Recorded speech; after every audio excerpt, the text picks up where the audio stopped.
Welcome everyone to the Strengthening Partnerships for Students with Disabilities webinar series. Our session topic is Supporting Deaf Children's Language Development from Birth. California is leading the way. This presentation is brought to you by the California Department of Education, Special Education Division, and the Seeds of Partnership Project. Thank you for taking the time out of your schedule to join us. Next slide.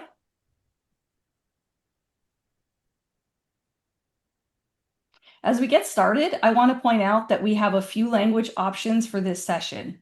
American Sign Language will be spotlighted. Captions and translated captions can be accessed by finding the Show Captions icon at the bottom of the Zoom menu and selecting the arrow. This opens up a menu where you select the translation button. If it's turned blue, then it's active. On the menu, choose My Caption Language, where you select the language you'd like the captions to display. For example, this slide shows the speaking language is English, and what it looks like is if I'm choosing to display Spanish captions. Next slide. My name's Robin Ryan, and I'm the coordinator of the Seeds of Partnership project. And with me supporting in this session are colleagues from the Seeds of Partnership and the California Department of Education Special Education team. We're excited to bring forward this webinar series. Our goal is to create a space where families of children and young adults with disabilities, educators, and other professionals can come together to learn and connect with effective strategies, resources, and insights that support students with disabilities. We hope through sharing knowledge and experiences through presentations and spotlights, these sessions will inspire meaningful conversations, foster collaboration, and highlight voices of parents, students, educators, and others who are supporting to make a difference in students' lives. Our topics are generated from years of direct input from both families and educators in California, and we look forward to adding additional areas highlighted by those of you joining us in these sessions or tuning in to a recording and completing the feedback form. We're adding the feedback form now to the chat. The link will also be displayed on the screen toward the end of our session. We do hope you take time to share your thoughts with us about this session and considerations for future sessions. This session is being recorded and will be available on our Seeds website in the e-learning gallery, where you can also find previous recordings and register for upcoming webinars. So for those of you who may not be familiar with Seeds of Partnership, we are a longtime partner and technical assistance project that is funded by the California Department of Education, Special Education Division, and we are out of the Sacramento County Office of Education. So we partner on a variety of initiatives with the Department of Education, provide training, develop resources, and support around all things family engagement, assist with compliance improvement monitoring, and coordinate support of the family empowerment centers. To learn more, please visit our website at www.seedsofpartnership.org. Next slide.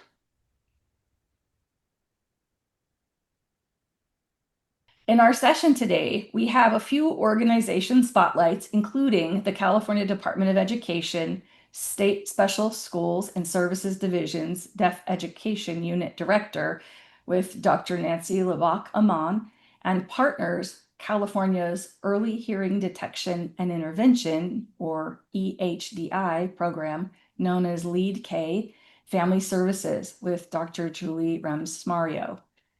We're also joined by Disability Rights Education and Defense Fund, also known as DREDF, D-R-E-D-F, with Director Karma Quick-Panwala.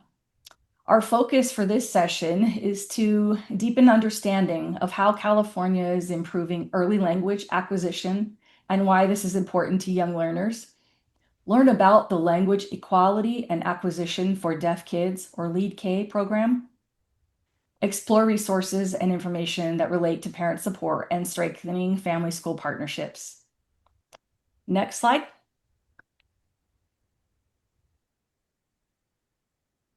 I'll now introduce our California Department of Education Special Education Director, Dr. Rachel Heenan, for some opening remarks. Good morning, everyone. I hope you can see me. My name is Dr. Rachel Heenan. I'm the Director of the Special Education Division at the California Department of Education. I'm really excited about today's webinar. So on behalf of the California Department of Education, welcome to the 8th session of Strengthening Partnerships for Students with Disabilities webinar series. As you may recall, last month's webinar focused on nurturing our social and emotional well-being and the importance of identifying our purpose. This is a process that is essential for us as educators, parents, family members, and community. In order for us to better support our communities and continue strengthening the partnerships we have established and cultivated, we need to ensure that we're consistently checking in on our social and emotional well-being. So please be sure you take a moment each day to check in, to do something for you, and to remind yourself daily of your purpose. With this in mind, I'd like to revisit the purpose of our webinar series, which is to strengthen our partnerships with families, educators, and support systems in special education throughout California. So thank you for being here today as we explore the latest focus of this unique webinar series, which is supporting deaf children's language development from birth, California leading the way. This is a subject that our partners from the Deaf Education Unit will explore. And for those of you who may not know, the Deaf Education Unit is part of CDE's State Special Schools and Services Division. And then we'll share on how California is supporting early education, kindergarten readiness, and language equity for deaf and hard of hearing children. And they'll also share some resources and supports for families and educators. So as you can imagine, the State Special Schools Division and Special Education Divisions collaborate on a lot of work. And we recently collaborated on work related to inclusion and universal design, specifically for deaf and hard of hearing and deaf-blind students. We also work together to help craft legislation to support our DHH students. So it brings me great pleasure to welcome both Dr. Nancy Leibach Aman, who is the Division Director for State Special Schools, in addition to Dr. Julie Rems-Mario, who is an Education Program Specialist. Karma Quick Panwala from DREDF, as we talked before. We want to thank her for taking part in this month's webinar and sharing how California is supporting this community of learners. As always, an enormous thank you to Robin Ryan from Seeds of Partnership for her professional work on this wonderful webinar series, as she continues to invite various educational partners to collaborate with us in this space. And of course, thank you for everyone, an enormous thank you for taking time to be here today, for partnering and learning with us as we continue to build stronger, more informed, and more collaborative partnerships between families, educators, and support systems in special education throughout California. Thank you for your time and partnership. Now let's get started. Thank you, Rachel. I'd like to now welcome Dr. Nancy Leibach Aman, Director of the California Department of Education, State Special Schools and Services Division, Deaf Education Unit, for a few remarks as we get underway with our session topic today. Thank you, Nancy.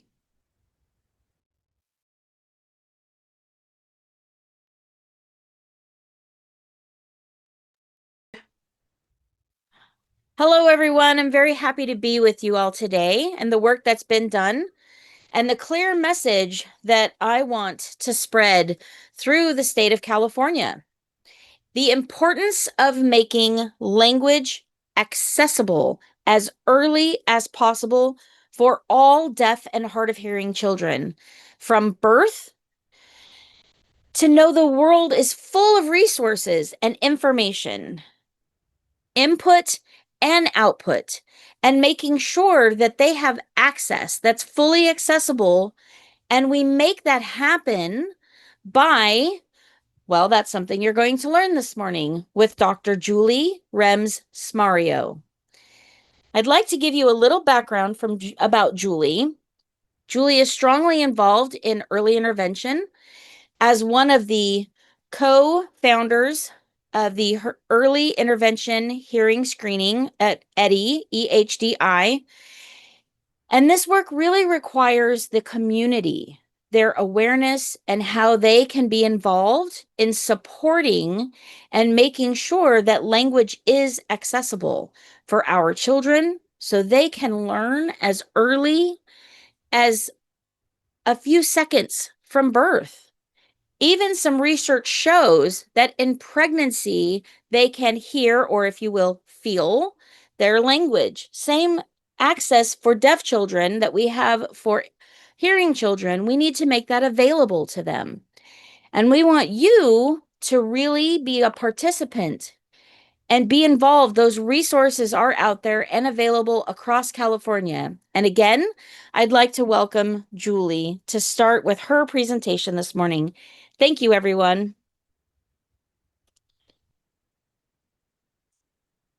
Hi, this is Julie. Thank you, Nancy. I am so honored to be here with all of you this morning and be part of SEEDS and platform to talk about how California is improving early language acquisition.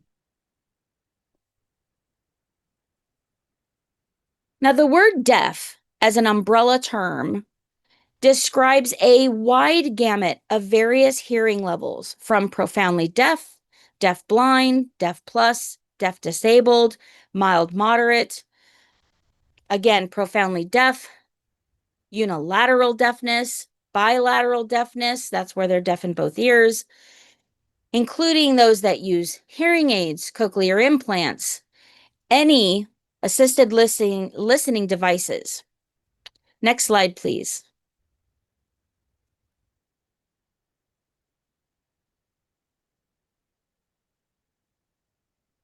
My work, my career, it's very personal as well. I was born deaf to hearing parents who speak Spanish. This is my mom, you can see with me in the photo. She's the woman with the baby. That baby is me. At that time, there was no newborn hearing screening program. So the common story is that with hearing parents with deaf babies, they don't know the baby is deaf until they become 2 or 3 years old and many years later. So it's a late diagnosis. So my mom did not know I was deaf until I was 18 months old. The doctor told my mom 3 different things. Stop speaking Spanish to your child, learn to speak English now, and do not sign with your child. Those were the resources my mom was provided back then with me as a 2-year-old. So that story of my mom and her story became my inspiration to seek change within the system, to improve the system for families with deaf children. So my mom is my inspiration. So you can see me there. I'm 2, 3 years old with that little thing poking out of my ear. I had the FM system on my shirt. And, it was what was worn around my family. None of my family signed because the advice they received from the medical field was not to sign. So I grew up without sign language until I was 18 years old and entered college. That's when I first learned sign and became an advocate and have been an advocate since. This is my classroom. There are 5 deaf of us. We were oral language students. And that's a story I can explain to you later. My mom, I married a deaf man. I have 3 hearing children. They all sign. My husband signs. And now I have many grandchildren. I have 3 grandsons you'll see along the side there. And in that bottom picture, you'll see that granddaughter. She's in the pink and then also being held with a woman in stripes. She is also deaf. She's 20 months old. And my hearing son and his hearing partner, the mom, were shocked. They'd never met a deaf person other than myself. So I could see firsthand what her experience was like with her deaf child. Many things have changed, but many remain the same. And that's why I want to emphasize that language access as early as possible, which fortunately for my grandchild, she immediately has ASL because of me. She's able to look at that and we can watch the language milestones for her, which we are doing. We are monitoring. Next slide, please. I'll be explaining that in just a moment. Lead K. Lead K campaign, the L stands for language, the E for education, equity rather, A is acquisition, D is deaf, and K is kids. And so you see language, equity, and acquisition for deaf kids is so they are kindergarten ready, creating a strong foundation with age appropriate milestones. So when they arrive to kindergarten, they are reading and writing and kindergarten ready. Next slide, please. California was the first state to pass Lead K. This law, known as Senate Bill 210, we call it SB 210. Now it is codified in Ed Code. You'll see 5632 56326.5. And California passed this in 2015. 22 other states followed suit and passed the same law within their state. So altogether, we have 23 states that have passed the Lead K. I am incredibly proud that California is first, and I was a part of that committee that got that law passed. Next slide, please.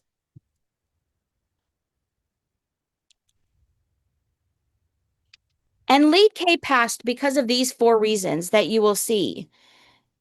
There was concern that our children were arriving to kindergarten not language ready, language delayed, too many. And in mine, I did not arrive kindergarten ready myself at 5 years old. It is a common problem. And it's not because we're deaf. It's because we did not have full access to language early. And language deprivation is impacting our deaf children, their social emotional intelligence. However, with full access to language and communication as an early age, then there is a natural language acquisition that occurs. With a strong language foundation, our children can develop literacy skills, reading and writing with confidence and success. Next slide, please. This is based on the legislative analysis. 18% of our deaf children were grade level with reading and writing. If you see that blue, that very first blue line, that percentage of deaf is our deaf children, and they are the lowest student performance. They are incredibly behind, not doing as well as even our special ed students are doing. That is what motivated us to pass Lead K and the language milestones. Next slide, please.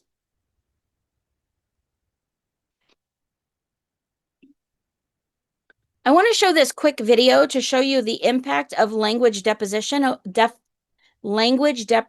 over 5 years. If you wouldn't mind starting the video for me, please.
Make sure that language deprivation does not happen. It is everyone's responsibility, all of our responsibility to make sure that our children are meeting language appropriate milestones to prevent the harm that was shown in that video.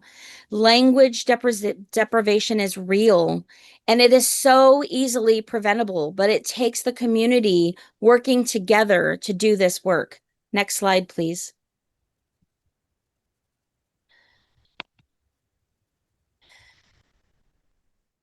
Many of you are familiar with Maslow, and you've done the Maslow studies. You know the hierarchy of Maslow's law, and I studied this as well.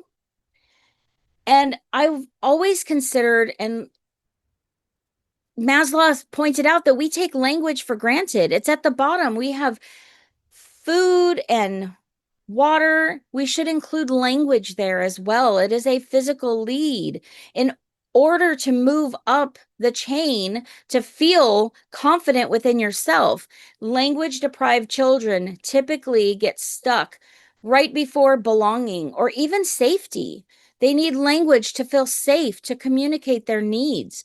They need language to feel like they belong, to feel confident. With language, you can do so many things, be creative, create solutions, have discussions. Most deaf children feel stuck at the bottom. And it's important for you to keep that in mind, that language is often a given with hearing people. They don't even think twice about language. However, many deaf children are missing that opportunity. Next slide, please.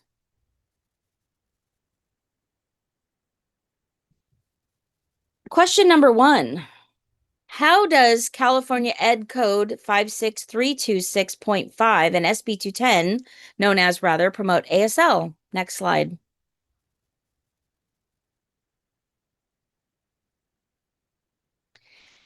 Introducing ASL and English as the language of instruction. And the first time it was recognizing ASL as a language equivalent to spoken language, that was a big deal to have both of them considered. They are both languages. Next slide, please. Also acknowledging ASL and English. That doesn't mean bilingual. It means providing information about ASL as well as providing information about English. They are equivalent languages. It's not ASL or English because it makes families feel like they have to choose. They frame it. If you frame it as ASL and English, then they know they can have both. More languages only benefits the child. Next slide, please.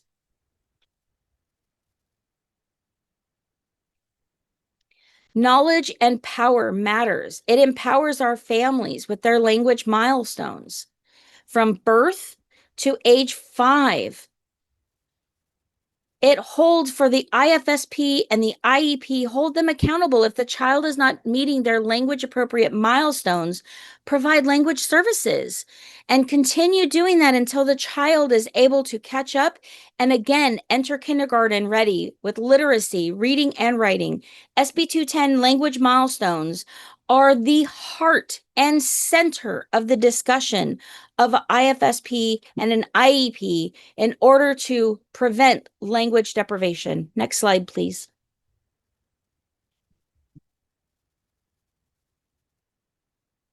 When a child is referred to an early start program, a deaf child specifically, parents are able to receive from their early start teachers this. This is a parent profile with ASL and English, so they know what to expect with age appropriateness depending on what language. So their language milestones from early start to age 5. And they can use this and should be part of the IFSP and IEP discussion and analysis. Next, please.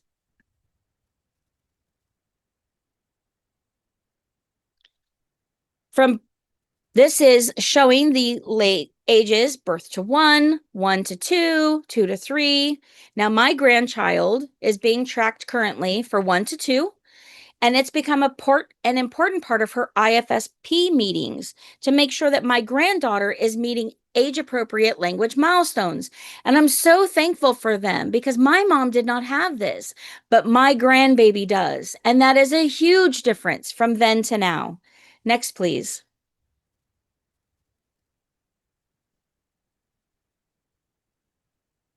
Thank you. Next slide.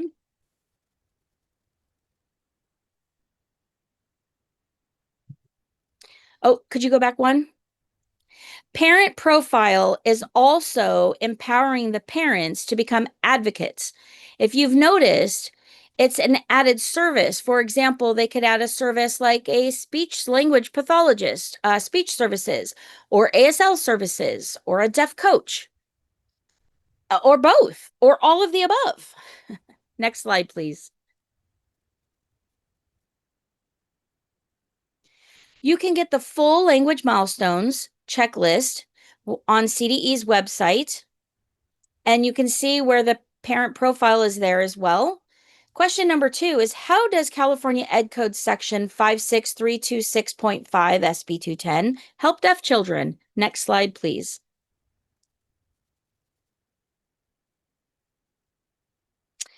You could push play, please. Did you know that a child's brain is 90% developed by age 5? This is why Language Foundation must happen from ages 0 to 5. There are different ways you can start building a language foundation with your deaf child. Let's take a look at some of the building blocks. With eye contact, you can connect with your child. And before your child acquires language, you can use gestures and rhythm to introduce and install different concepts. Your child can also pick up information from their surrounding environment. Bit by bit, with love, patience, and commitment, all of this will lead to your deaf child achieving language milestones, such as forming words, short phrases, longer sentences, and ultimately, fluency. This is how your deaf child acquires American Sign Language.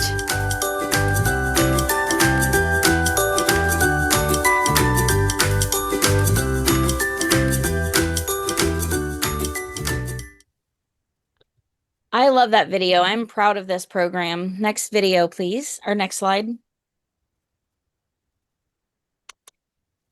Now I want to give you a little practice, a little hands-on using language milestones yourself. You have the pamphlets, the parent profile, and the full list of our language milestones checklist. Use this as your assessment tool. This infant, ages 0 to 3, 9-week-old baby, as one of your new students, new families. When we push play, I'd like you to take a look and see, is this baby meeting those milestones that are listed there? This is the only video I'm going to show in its entirety. So please take a look and double check. Push play, please.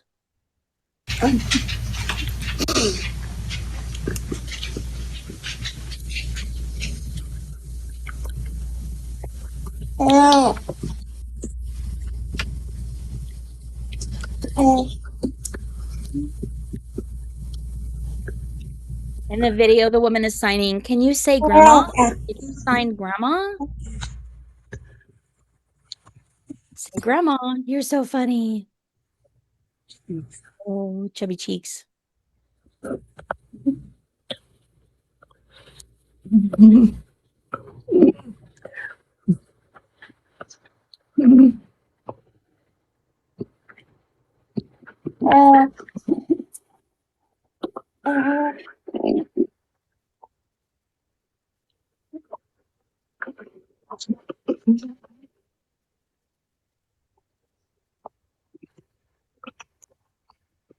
Now you can see in the video, the eyes are tracking. There is eye contact as well with people's faces. So that's another check mark. Smiling, acknowledging, that's another check mark. Environmental awareness, absolutely. Recognizing grandma's another check mark. And responding to that person, moving their hand clearly, baby babble, and they're trying to sign grandma. So you can see where that child is as early as possible. This one was 9 weeks old. This is an age-appropriate language milestone for you to keep in mind with your other assessments, and you can catch that early with our VI students, visually impaired students, maybe our intellectually disabled students. It's nice to have these to support our infants for their first 5 years, from birth to 5. Thank you. Next slide, please. This is our 1 to 2 category. This baby is not quite 2 years old, now a toddler, but when it was filmed, not quite 2. And we can show you how the language has expanded. Play, please.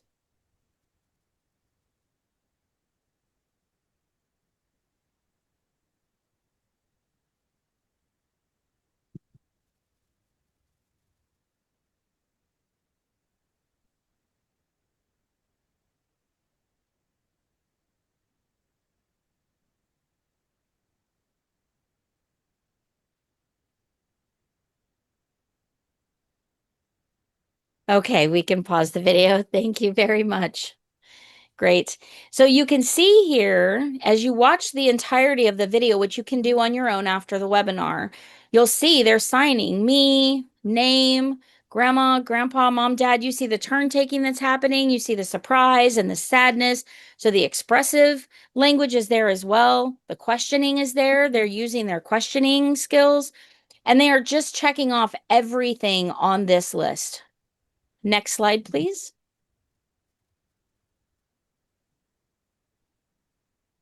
Now, this is our 2 to 3-year-old. I am going to give you very brief to show you. They are starting to have socialization skills with their peers, which is why it's so important that deaf children have deaf peers and early access to socializing language. From 2 to 5, social language becomes ready for academic language in kindergarten. So as you'll see here, what social language looks like with these toddlers. Push play, please.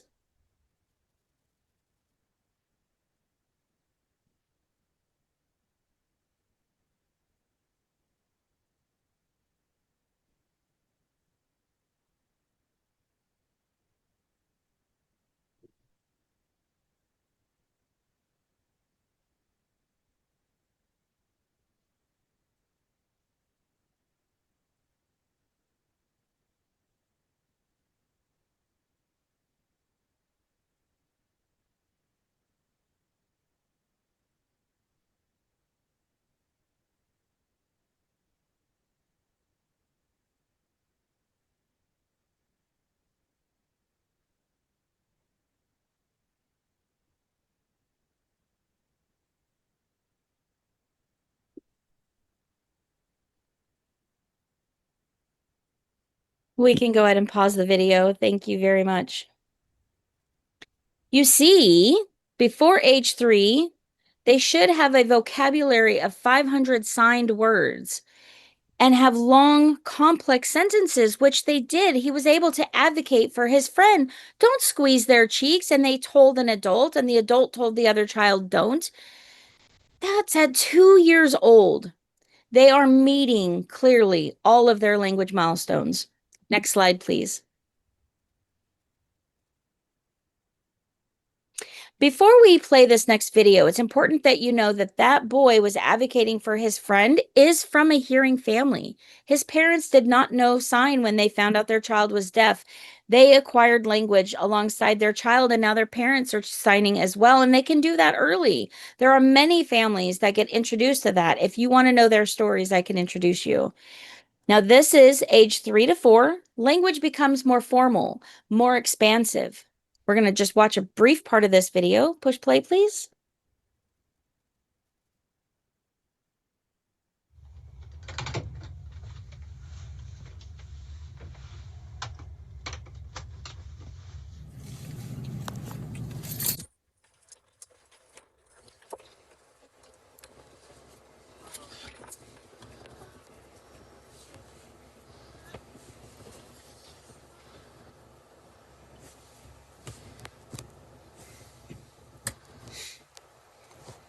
Okay, we can we can pause it there. Technical difficulties, it looks like it's freezing a little bit, but you get the idea, you get the concept. They're able to use classifiers. This is a classifier in vocabulary where they're showing the car and how they're moving along. That's part of their language. That's 5,000 signed words and the meaning behind them. What is that? Why are they doing that? What for? And so that gets that inquisitive concept of sequencing.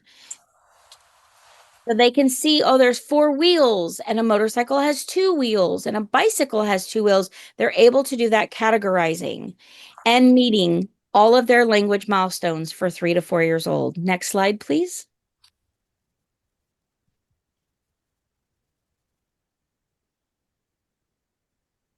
The importance of 0 to 5 having strong language foundations and acquisition.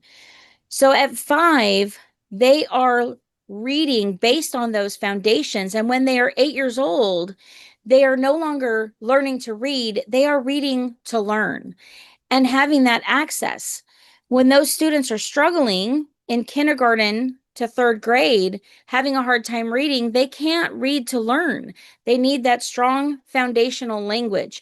And it's important that they all have that together to ensure every deaf child has a strong language foundation for literacy success.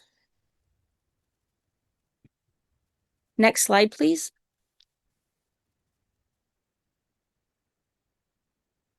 This is a kindergarten ready child. I'm not going to show the video, but you will see this child is making connections between ASL and English, becoming biliteral, which we call biliteracy. They are finger spelling. They are connecting printed word to signed word. They are bridging the gap between those two language. This is a child with a very strong language foundation. I'm more heavily focused today on 0 to 3, but you can watch this video. Next slide, please.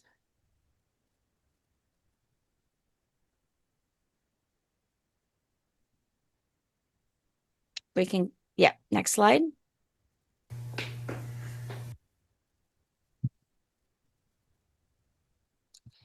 So you know that you can get a deaf coach as part of your language services, right? Deaf coaches go to families' homes. They interact. They make the connection.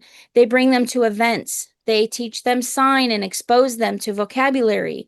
They have meals with families so that family can learn through the deaf coach, but so can the child, and become part of their IFSP and IEP to provide that as a result of SB 210 Language Milestones Assessment. Next slide, please.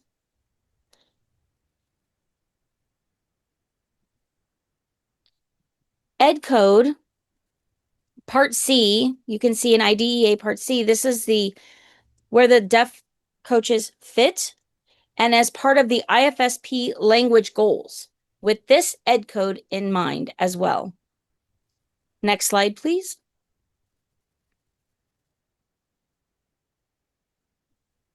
Deaf coaches teach ASL, they teach vocabulary, they engage hearing families, they model the use of sign language and visual communication and socialization with their child. They will teach them how to tap on the child's shoulder to get their attention, the nuances of ASL and deaf culture. That's how they can help the parents learn and teach the parents to get their child's attention, have the eye contact and gesture. And they also show a lived experience as a deaf adult, introducing the families to deaf culture through deaf events and connecting them to be part of it. Next slide, please.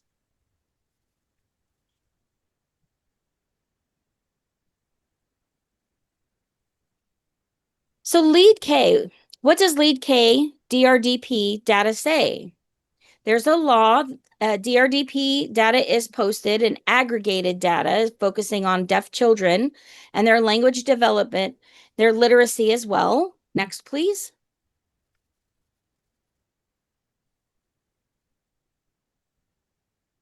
Next slide, please.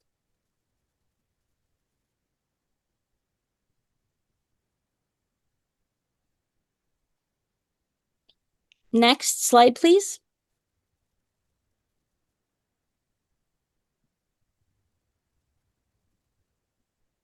Thank you. Based on during COVID in 2020, 94.1% rather, of deaf infants were age expectation reaching. When they became 3, they fell behind, and that percentage drops to 57.3% because of a lack of language services, specifically based on the IFSP. Next slide, please.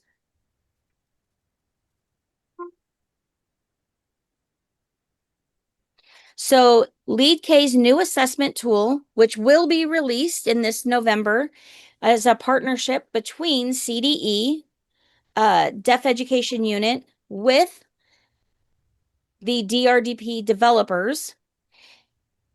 Her name is Cornelia Taylor. Many of you have seen her present here before on this platform. Contact me if you're interested in training after November. I'm here for all of you to provide that training for this new assessment tool. I'm going to be wrapping up soon. Next slide, please. And this is what it will look like. You'll see 0 to 3, 3 to 6, 7 to 12, and you'll see the checklist outlined here.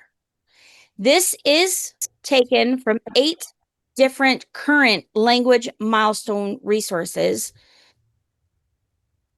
We've pulled that here together and in collaboration with California Infant Learning Development, in alignment with that. High expectations for our deaf children and their language. Don't have low expectations. Have them equivalent to a hearing child. They have access, they have resources, and with those, they can succeed. Next slide, please.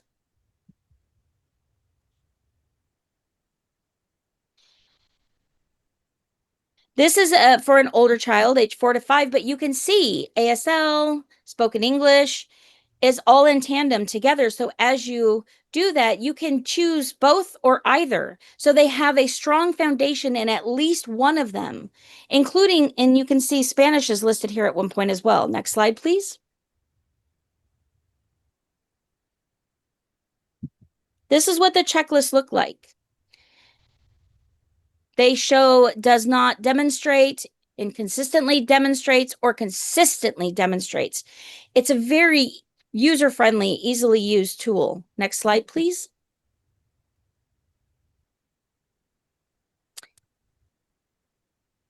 These are the nonprofit agencies that you can reach out to for parent advocates, parent resources, and also for deaf coaches.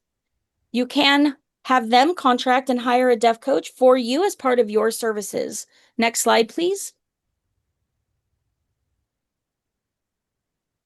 Because of LeadK Family Services, which is founded again in 2020 as your early hearing detection, these deaf coaches have a more accurate assessment with our children. It's gone. The percentages have changed, you can see, over time. And so you see, this is in the spring of 2024. There is progress being made where our percentages are increasing using the language milestones too as part of the IFSP and the IEP. Next slide, please.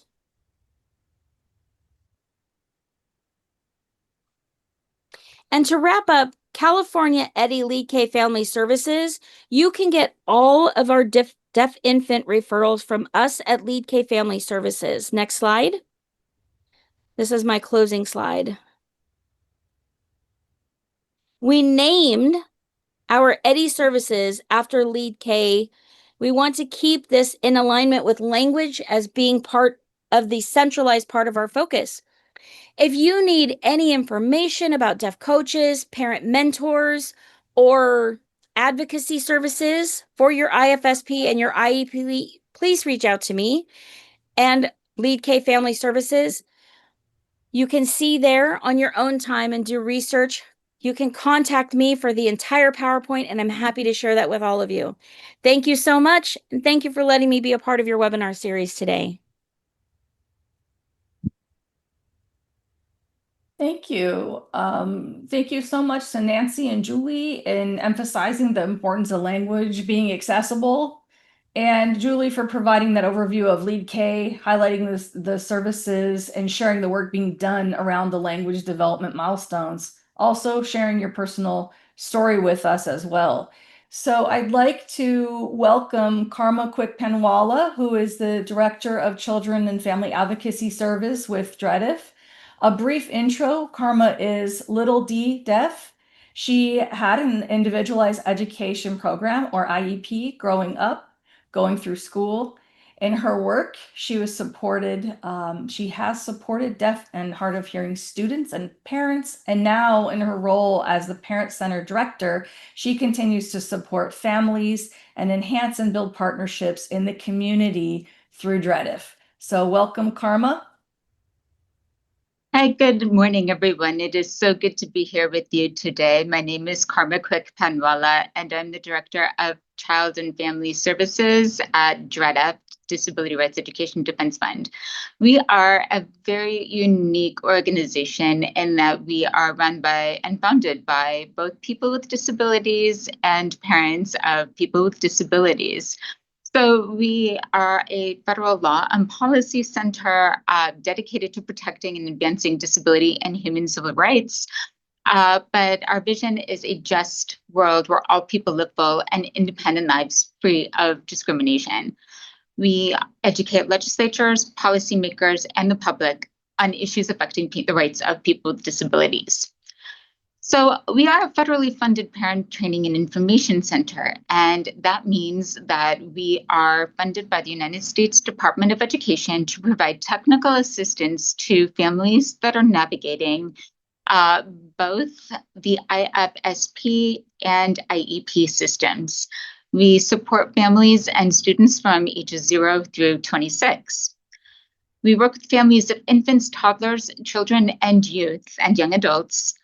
And we help families and students learn their rights, as well as participate effectively in their child's education, development, and pursuing life and education after completing high school. We partner with professionals and policymakers to improve outcomes for children with disabilities, and we provide trainings and workshops for families, students, professionals, community members, and more. So please check out our website. And if you are outside of our service areas, there are many other PTIs in the state of California that can support families as well. Next slide, please.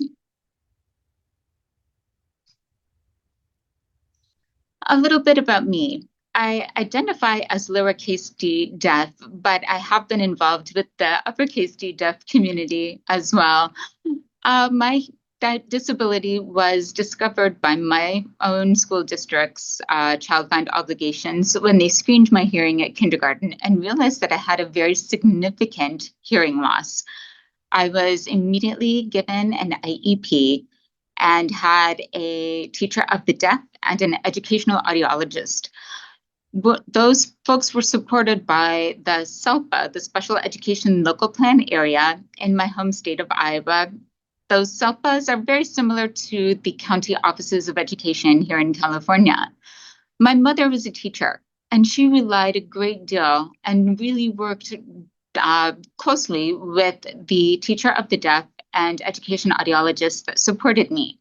My mother took every opportunity to learn what she could about my disability and the ways that she needed to support me outside of school, and took tips and information. She realized how important parent support was in supporting me through my own education.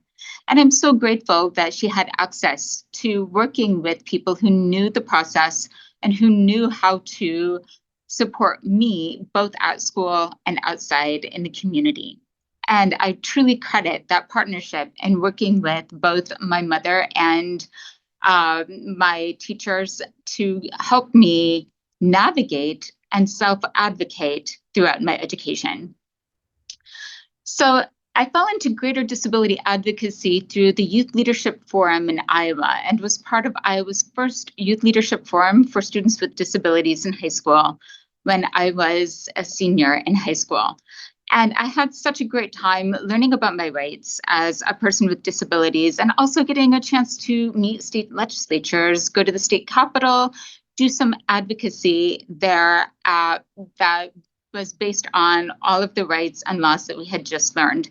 California has its own youth leadership forum for high school students with disabilities. And if you have a high school age student, I strongly encourage you to learn more about YLF and how your child can get involved. I continued my self-advocacy to this day and am eternally grateful to all the people who have supported me along the way so that I can be a self-advocate, continuing on to working in policy, working with the law, and now working for a National Law and Policy Center to support families of kids with disabilities. Next slide, please. So how does DREDF supported families of deaf and hard of hearing children? We have built partnerships with agencies like Seeds of Partnership and Family Empowerment Centers and other organizations that also support families of deaf and hard of hearing children and students. We refer families out and accept referrals for advocacy that we are provided with. And we have staff who are knowledgeable of the language needs of deaf and hard of hearing students from birth through transition age and adulthood, and how those needs translate into IFSPs, IEPs, and transition plans, and even self-determination plans, and especially accommodations and post-secondary work, education, and living. We also provide training and information on deaf and hard of hearing people in our community partners, our families, students, especially on request. Next slide. Robin, I'll hand it back over to you. Thank you so much. Thank you, Karma. Really appreciate you sharing your story, as well as providing information about the Parent Training Information Centers and really giving us some understanding of what some family centers can support families with. In closing, we do have a feedback survey. We want to hear from you. What is your biggest takeaway from this session? Is there anything further you would be interested in learning about? Be sure to share that with us related to family school partnership stories, what's working well, what isn't, what sessions or topics we can lift up. What would be helpful to you? We have a QR code here. We have a link we encourage you to share with us. Next slide.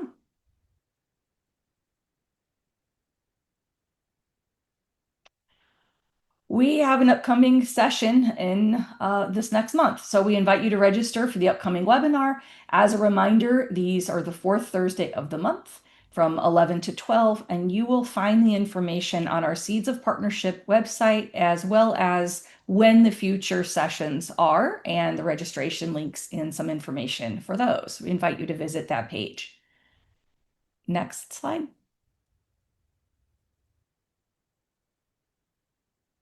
So on behalf of the California Department of Education, Dr. Rachel Heenan, Seeds of Partnership, Sacramento County Office of Education, and all of our colleagues, I want to acknowledge and thank Dr. Labak Aman and Dr. Rems Mario, as well as Director Quick Penwala for presenting in this session. Through learning together, we strengthen partnerships. So we thank you all for joining and learning together with us in this webinar. Take care.